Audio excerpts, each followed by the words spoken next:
우리 함께 따라해 볼까요? 하나님은 나를 사랑하십니다. 시작. 네, 나를 사랑하시는 그 하나님께서 오늘도 이 예배 가운데 우리에게 은혜를 부어주실 텐데 여러분 마음을 열고 이 예배에 동참해 주시고 말씀 가운데 나아가시는 저와 여러분들 되시기를 바랍니다. 아멘. 네, 여러분 세상에는요 오늘 하나님 나라의 복음 두 번째 시간 예배의 회복이라는 제목으로 함께 말씀을 나눠보도록 하겠습니다. 우리 함께 따라해 볼까요? 예배의 회복. 네, 여러분 세상에는 인간을 정의하는 수많은 정의들이 있습니다. 그런데 그 정의들은요 온전하지 않아요. 네, 온전하지 않아요. 여러분 인간을 정의하는 여러 가지 정의들이 있는데 어떤 정의들이 있나요? 세상이 이야기하는 정의들. 인간은 생각하는 많은 정의들이 있어요. 그러니까 세대마다 시대마다 수많은 정의들이 되고 있어요.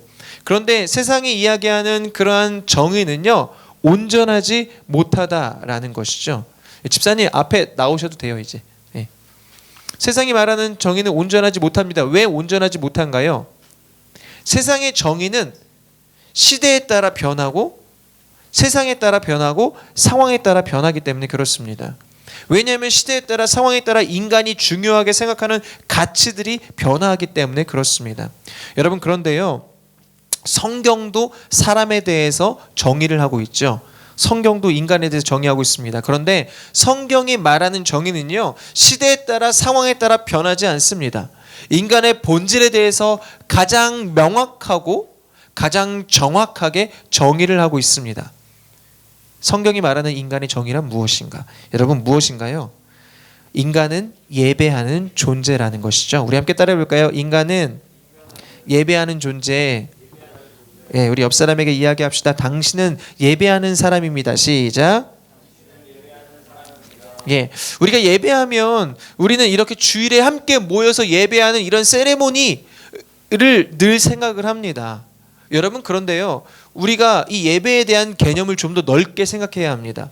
우리가 인생을 살면서 마음에 품고 사랑하고 지향하고 추구하는 모든 것들이 사실은 예배입니다.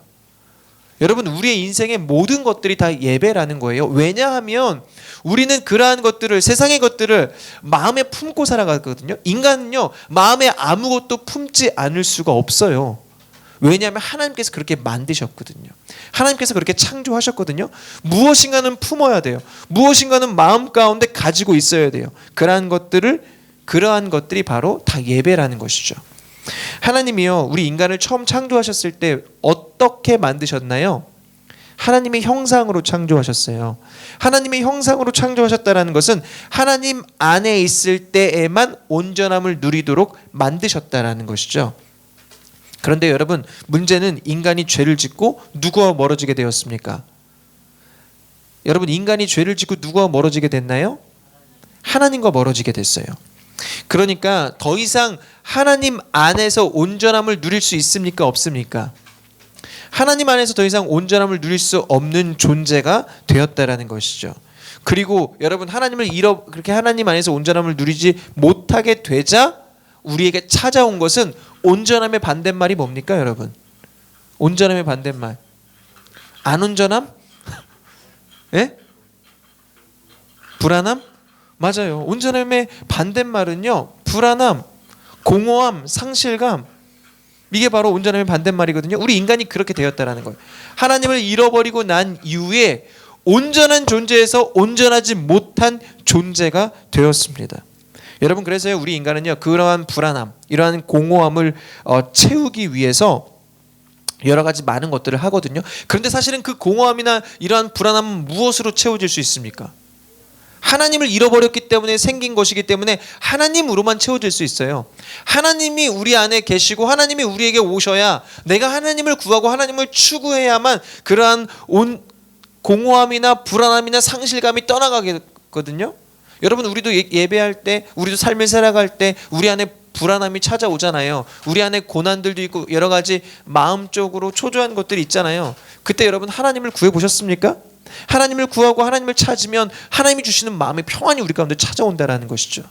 그게 왜 그런가요? 왜냐하면 하나님께서 처음에 우리를 그렇게 창조하셨기 때문에 그래요. 하나님으로만 얻어지는 그러한 온전함들이 있다라는 것이죠.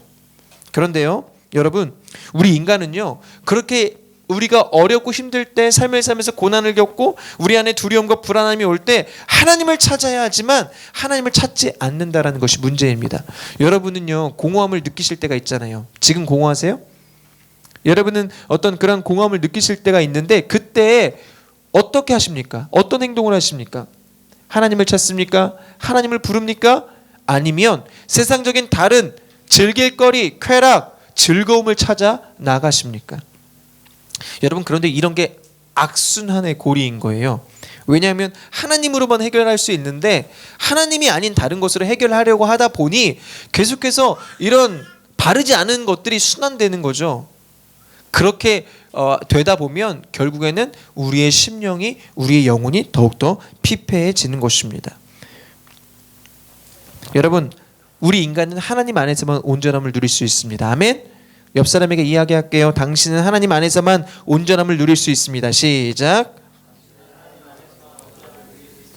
예, 하나님 안에 있어야지만 온전함을 누릴 수 있어요. 하나님이 아닌 세상적인 것으로 나의 영혼의 만족과 나의 불안함과 나의 공허함과 그러한 것들을 채우려고 한다면 우리의 영혼은 만족을 얻을 수 없습니다. 오늘 본문에 나오는 사마리아 여인이 바로 그러한 여인이었어요.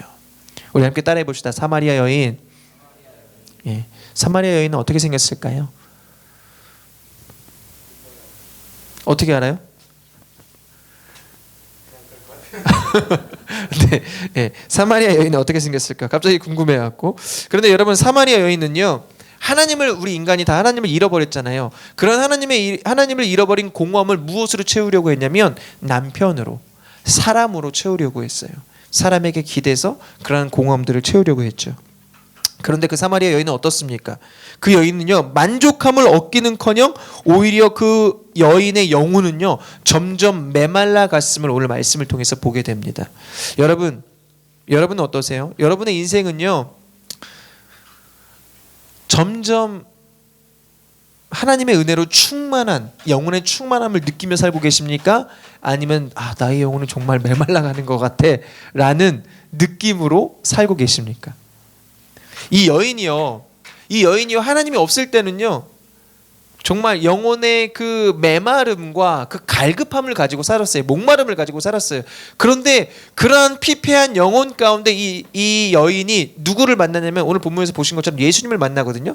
예수님을 만나고 난 이후에 이 여인이 완전히 바뀝니다. 이 영혼의 심령이 살아나고 이 여인의 모든 것들이 다시 솟아나게 되는 역사를 경험합니다. 여러분, 축복하기는 오늘 사마리아 여인처럼 말씀을 통해서 우리의 영혼도 되살아나는 축복이 저와 여러분 가운데 경험되어지기를 간절히 축복합니다. 아멘.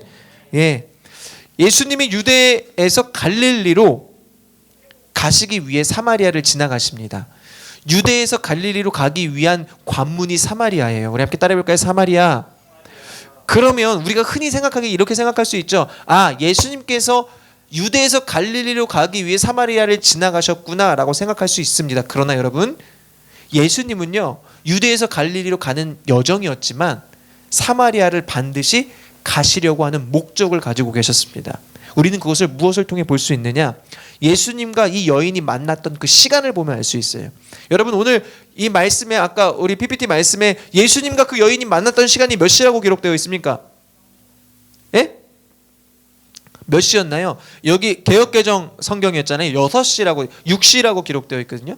그런데 그 6시는요 지금 우리 시간으로 이야기하면 낮 12시를 이야기합니다. 이 당시에는요, 이 중동 지역이잖아요. 중동 지역의 낮 12시는요 너무 뜨거워서 사람들이 다니지 않아요. 사람들이 못 다녀요.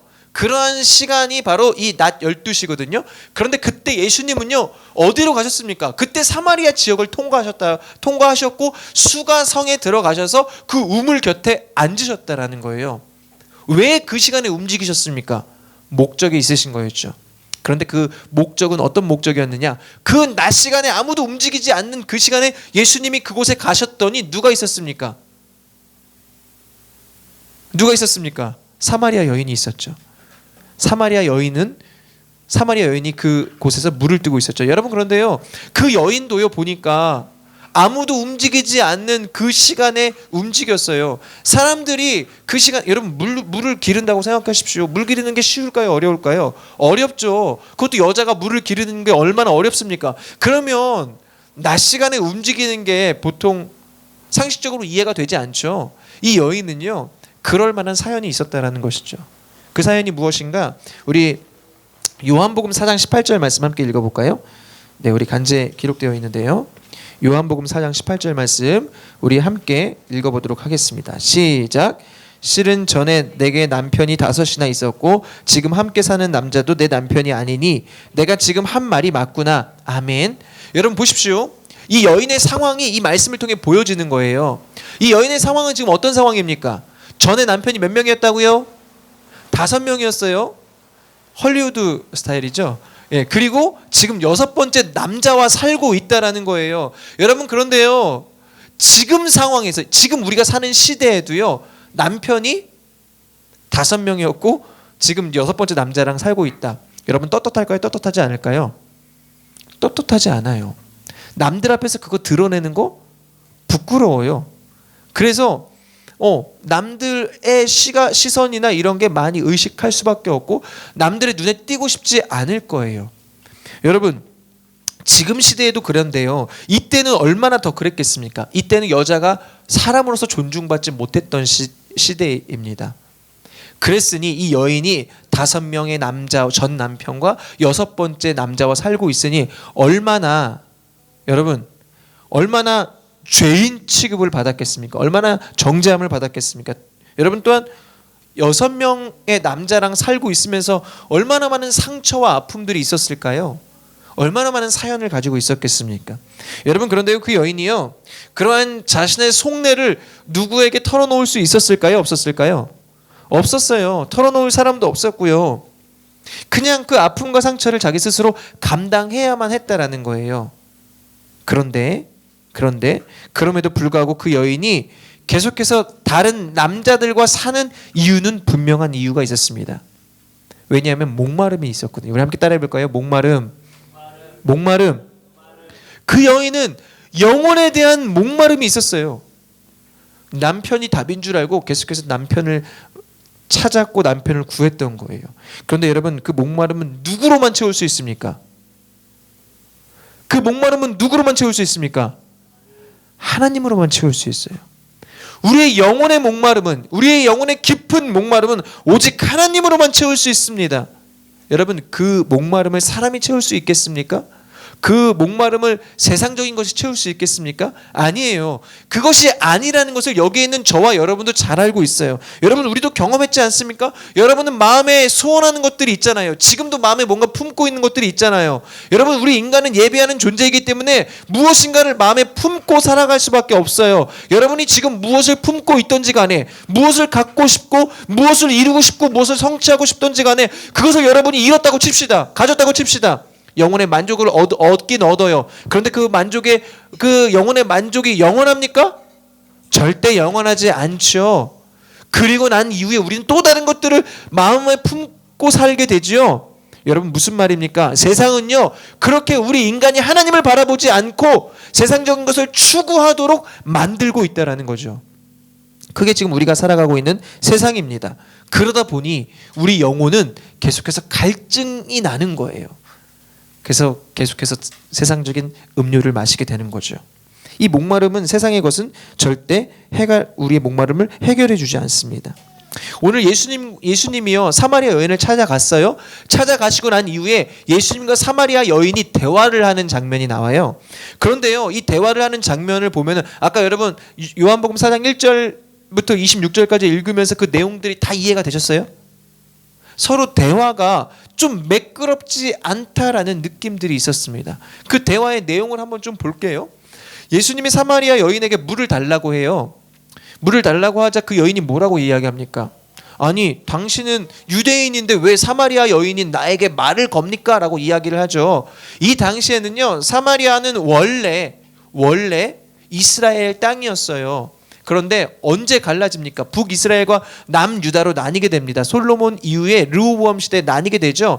그러자 북이스라엘의 수도가 사마리아였고요. 남유다의 수도는 계속 예루살렘이었어요. 근데 여러분 성전이 어디 있었습니까? 하나님의 성전이 예루살렘에 있었죠. 그럼 사마리아 북이스라엘에 있던 사람들은 어디서 예배를 드립니까?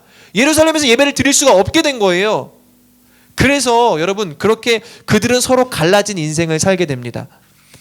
지금 우리나라가 보십시오. 북한과 남한이 좀 떨어져 있지 않습니까? 제가 라오스에 갔을 때 그 평양 식당을 갔었어요. 북한에 사는 식당을 갔었거든요. 그런데 우리랑 같은 말을 합니다. 서빙하는 분들이 우리랑 같은 말을 하고요. 그 다음에 똑같이 생겼죠. 한 민족이니까. 그런데 그들은요, 우리 민족이다라는 이 느낌이 안 드는 거예요.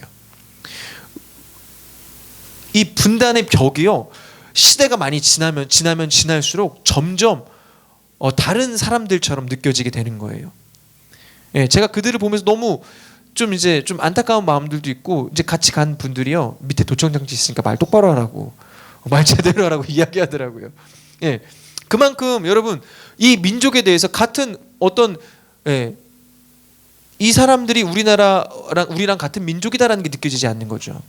그런데요, 지금 이 당시에도 이 유대인과 사마리아 사람들도 마찬가지였어요. 유대인들은요, 사마리아 사람들과 같은 민족이었거든요. 그런데 사마리아랑 유대랑 그렇게 서로 분단이 되면서 이들이 이제 서로 다른 삶을 살기 시작하는 거죠. 그래서 유대인들은요, 사마리아 사람들을 이방인처럼 취급했어요. 이방인처럼 여겼다고요. 근데 여러분, 유대인들의 사상 속에는 이런 사상이 있잖아요. 유대인을 제외한 이방인들은 모두 구원받지 못한 사람들이다, 죄인이다라는 그런 사상이 있거든요. 그러니까 사마리아 사람들을 무엇으로 여겼다라는 것입니까? 죄인으로 여겼다라는 거죠. 그래서요, 유대인 남자가 사마리아인 여자에게 말을 거니까 그 상황이 매우 이상한 상황이었다라는 겁니다. 그래서요, 그 여인이요, 예수님을 이렇게 경계하면서 얘기하는 거예요. 아니, 당신은 유대인인데 어찌하여 사마리아인 여자인 나에게 이렇게 말을 겁니까? 라고 이야기합니다.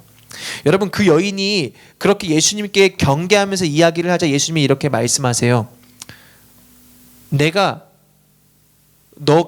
내가 누군지 알았다면, 여러분 이해되세요? 내가 누군지를 알았다면 오히려 네가 나에게 생수를 달라고 했을 것이다 라고 대답을 합니다. 무슨 내용인지 아시겠죠? 네가 만약 내가 누군지 알았다면 나에게 생수를 달라고 했을 것이다 라고 하니까 예수님이 그 여인이 또 이렇게 이야기합니다. 아니, 당신은 지금 이 물을 기를 수 있는 그릇도 없고 이 우물은 깊은데 어떻게 나에게 생수를 줄 수 있습니까? 라고 물어봐요.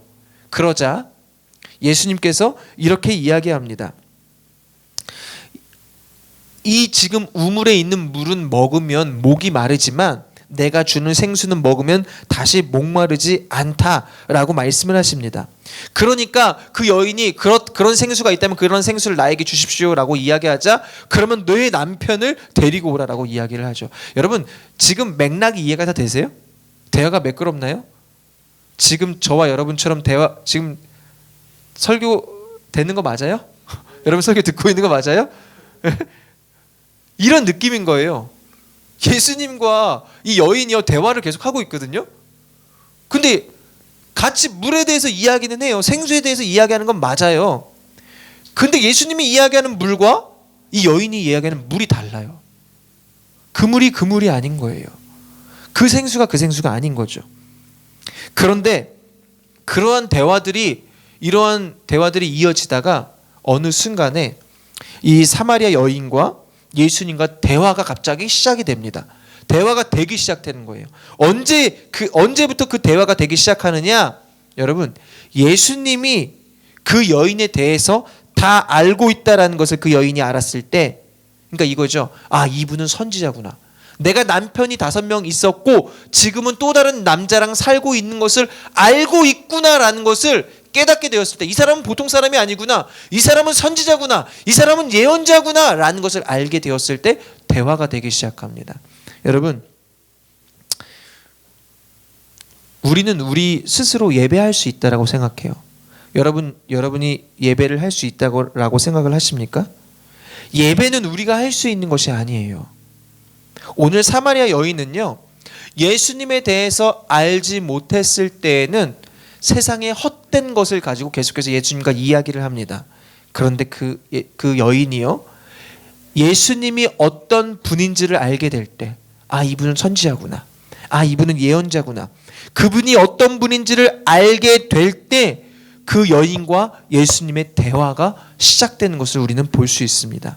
여러분, 무슨 말입니까? 여러분, 우리는 스스로 예배할 수 있다라고 생각합니다. 그러나 우리는 절대 스스로 예배할 수 없는 존재입니다. 왜냐하면 우리는 예수님을 알지 못하면, 예수님이 어떤 분인지를 깨닫지 못하면 예배할 수가 없어요. 여러분, 다시 이야기할게요. 여러분이 예수님을 알지 못한다면 여러분은 예수님을 예배할 수 없습니다. 아멘? 여러분이 예수님을 알지 못하면 예배할 수 없어요. 이 시간 예배를 잘 못 드리는 분은 예수님에 대해서 알지 못하는 분이에요.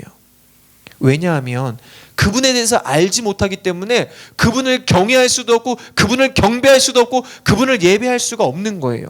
예수님을 알아야지만 주님을 예배할 수 있는 거예요. 오늘 사마리아 여인은요, 예수님에게 무엇을 달라고 했습니까? 생수를 달라고 했어요.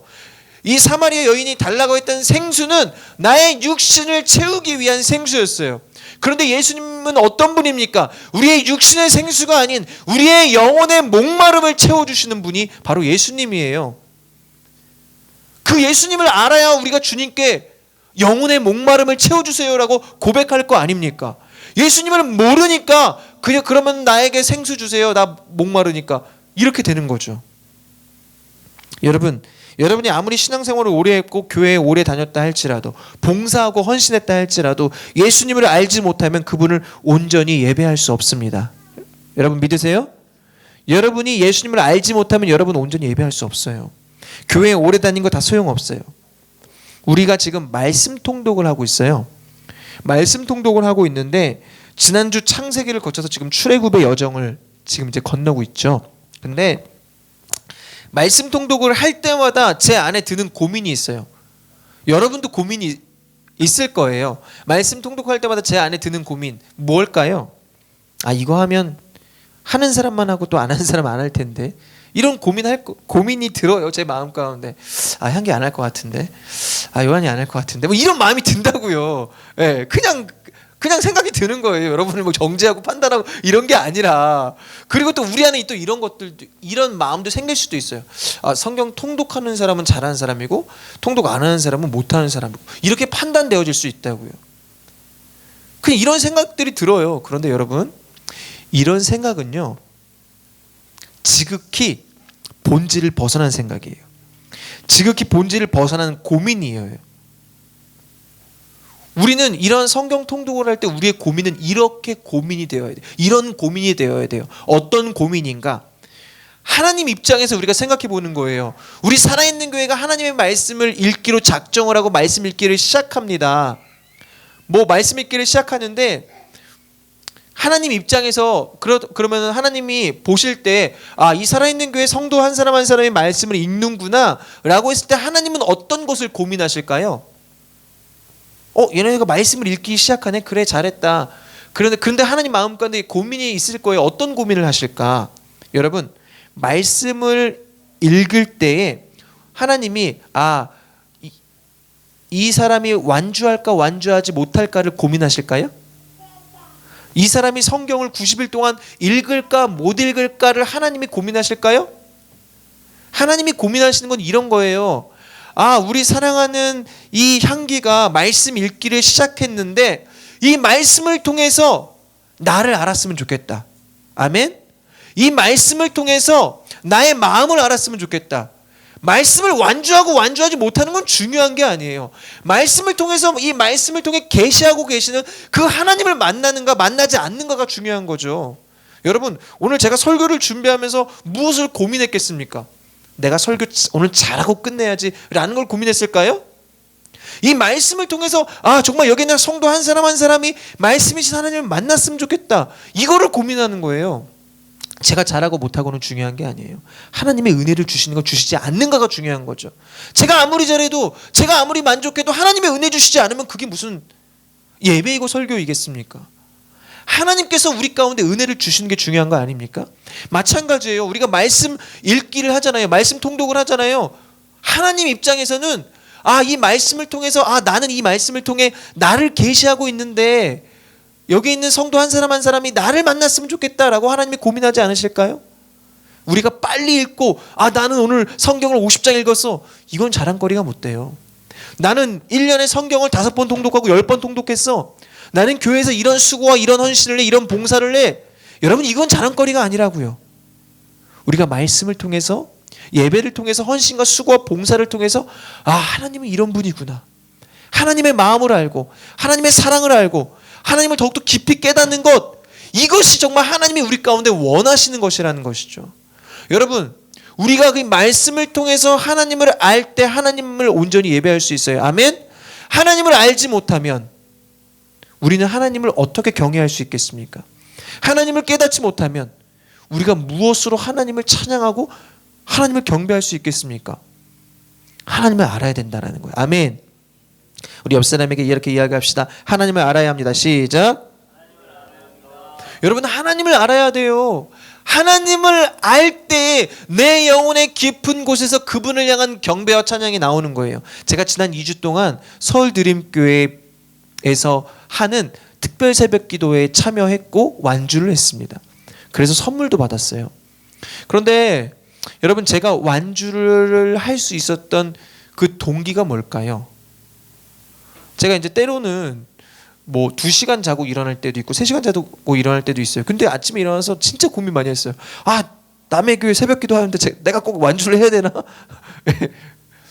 근데 그때마다 어쨌든 이겨내고 갔죠. 그런데 여러분, 제가 새벽에 가서요, 하나님을 찬양하고 하나님을 예배하고 하나님의 말씀을 듣고 하나님께 기도할 때, 그 말씀을 통해서, 찬양을 통해서 기도할 때마다 하나님 주시는 그 은혜와 감격이 있었어요. 여러분, 그런데 그 은혜의 포인트가 뭐였을까요? 나는 오늘 은혜 받았어. 여러분도 때로는 말씀을 듣고 은혜 받으시지 않습니까? 그러면 여러분이 은혜 받았어 라고 했던, 은혜 받았던 그 포인트가 뭐예요? 여러분, 여러분은 무엇으로 은혜를 받습니까? 은혜 안 받아요? 여러분, 은혜 좀 받아요. 네. 여러분, 무엇으로 은혜 받냐고요? 은혜 받는 그 포인트가 뭐냐고요? 우리가 말씀을 듣고 주님이 어떤 분인지를 깨닫게 되었을 때, 우린 그때 그 말씀 가지고 은혜 받았다라고 이야기하는 거예요. 그게 말씀의 포인트예요. 그러니까 우리는 말씀을 통해서 주님은 나를 정말 사랑하는 분이구나, 이게 정말 깨달아지는 거예요. 주님은 이런 나를 회복시키시기를 원하는구나. 그런 주님을 깨달을 때 그게 나에게 은혜가 되는 거예요. 그게 은혜의 포인트거든요. 여러분, 우리가 성경적인 말씀을 듣고 성경적인 지식을 많이 쌓았다라고 해서 은혜 받았다라고 이야기하지 않습니다. 주님을 알고 그 주님을 깨닫게 되었을 때 우리는 은혜 받았다라고 이야기를 하게 되는 거죠. 제가 지난 2주 동안 새벽마다 정말 주님을 알게 되는 그 기쁨이 너무 좋은 거예요. 여러분, 저와 여러분이 더욱더 주님을 알게 되시기를 축복합니다. 아멘. 여러분, 주님을 알아야지만 우리가 온전히 예배할 수 있어요. 여러분, 새 가족이 나왔어요. 새 가족이 주님께 온전히 예배할 수 있을까요? 없을까요? 주님을 온전히 예배할 수 없어요. 새 가족은. 예수님을 모르는데 어떻게 예배합니까? 예수님이 나의 왕이시고 나의 구원자이시고 위대하신 하나님이시고 나의 삶의 통치자가 되신다는 것을 처음 나왔는데 어떻게 합니까? 주님을 알지 못하면 예배할 수 없는 것은 당연한 이야기입니다. 우리가 주님을 알 때 우리의 영혼은 살아나고요, 우리의 마음은 옥토가 되는 거예요. 그래서요, 우리의 마음에 옥토가 되니까 이렇게 복음의 씨앗, 말씀의 씨앗이 우리의 마음 가운데 뿌려지고, 주님을 알면 알수록 우리의 삶에는 30배, 60배, 100배의 열매를 맺게 된다는 것이죠. 여러분, 결국 우리가 주님을 안다라는 것은요, 이것은 지식적인 알미 아니에요. 말씀이신 하나님과의 인격적인 만남인 거예요. 결국 우리가 주님을 안다라는 것은 그 주님을 알므로 말미암아 우리가 더욱더 하나님을 온전히 예배할 수 있게 되는 것이죠. 여러분, 이것을 다시 이야기하자면 예수님과의 온전한 관계가 온전한 예배 가운데 우리를 인도한다라는 거예요. 그러므로 여러분, 참된 예배자로 하나님과의 온전한 관계를 이루는 저와 여러분들 되시기를 축복합니다. 아멘. 여러분 참된 예배자로 하나님과의 온전한 관계로 나아가십시오. 그렇다면 여러분 우리가 하나님과의 온전한 관계가 되기 위해서는 어떻게 해야 되는가? 여러분 우리가 하나님과의 온전한 관계가 되기 위해서는 어떻게 해야 됩니까? 왕이신 나의 하나님이 나의 왕이 되어 주셔야 돼요. 우리 함께 따라해 볼까요? 하나님이 나의 왕이 되어 주셔야 합니다. 예, 예수 우리 왕이요. 정말 주님이 나의 주님이 되어 주셔야 한다라는 거예요. 무슨 말이냐면 주님이 나의 주님이 되어 주셨다는 것은 나는 주님의 종이 된다라는 거죠. 나는 주님의 백성이 되었다라는 거죠. 여러분, 내가 주님의 백성이 될 때, 내가 주님의 온전한 백성이 될 때 나의 삶 가운데 주님의 통치가, 나의 삶 가운데 주님의 온전한 다스림이 나타나는 거예요. 그럴 때 우리의 예배가 회복됩니다. 여러분, 말씀드렸어요. 예배는요, 이렇게 주일에 모여서 우리가 드리는 예배, 이러한 세레모니만을 얘기하는 것이 아니라고 말씀드렸어요. 우리가 추구하는 모든 삶이 다 예배입니다. 여러분, 우리의 삶이 예배가 되고 그 예배가 회복이 되면요, 우리의 삶이 너무나 당연스럽게 회복이 되는 거예요. 여러분, 주님의 다스림으로 말미암아 메마른 저와 여러분의 심령이 살아나는 축복을 경험하시기를 바랍니다. 아멘. 여러분, 목마른 사마리아 여인처럼 우리가 예수님의 생수로 말미암아 다시 살아나는 역사를 경험하는 저와 여러분들 되시기를 바랍니다. 여러분, 그것이 바로 하나님의 나라입니다. 하나님의 나라는 하나님이 나를 다스리실 때, 내가 그 하나님을 주로 고백하고 나아갈 때 그곳 가운데 하나님의 나라가 임하는 거예요. 여러분, 사마리아 여인이요, 예수님이 메시아임을 알게 되거든요. 오늘 26절까지 보면요, 26절에 뭐라고 기록하고 있습니까? 내가 그다, 내가 메시아다, 너가 기다리고 있는 메시아가 바로 나다 라고 했을 때요, 그 사마리아 여인이 지금 나와 대화하신 분이 예수님이구나 라는 것을 깨닫게 되었을 때 그 여인의 모습이 오늘 요한복음 4장 28절과 29절에 기록되어 있어요. 우리 간지 한번 읽어볼까요? 기록되어 있는데 제가 28절, 여러분 29절 읽겠습니다. 시작. 제가 28절 읽을게요. 여인은 물 항아리를 내버려둔 채 마을로 돌아가 사람들에게 말했습니다.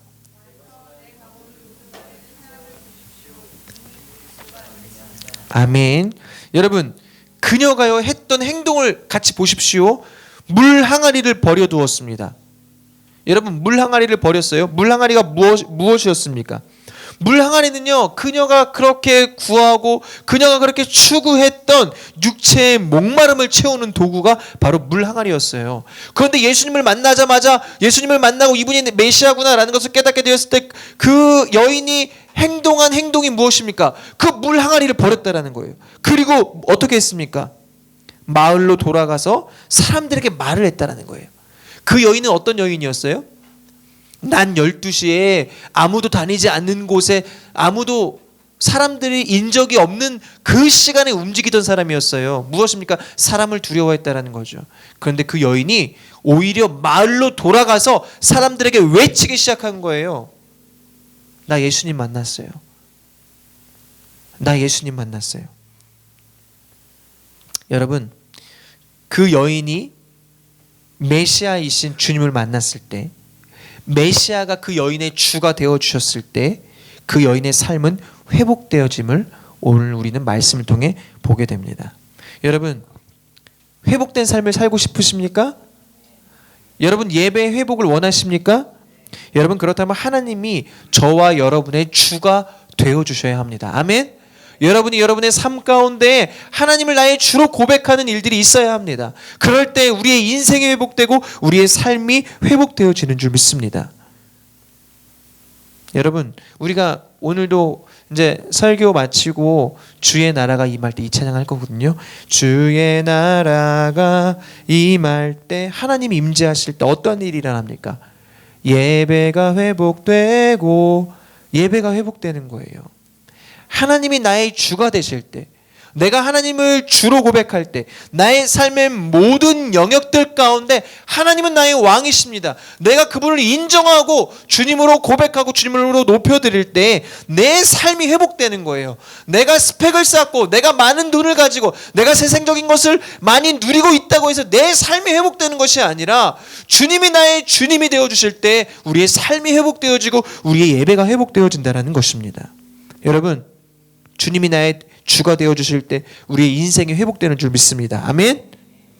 여러분의 인생의 주인 삼은 모든 것 다 내려놓고 오직 주님만이 나의 주가 되심을 고백하는 믿음의 삶을 사시는 사랑하는 모든 성도님들 되시기를 예수 그리스도의 이름으로 간절히 축복합니다. 아멘.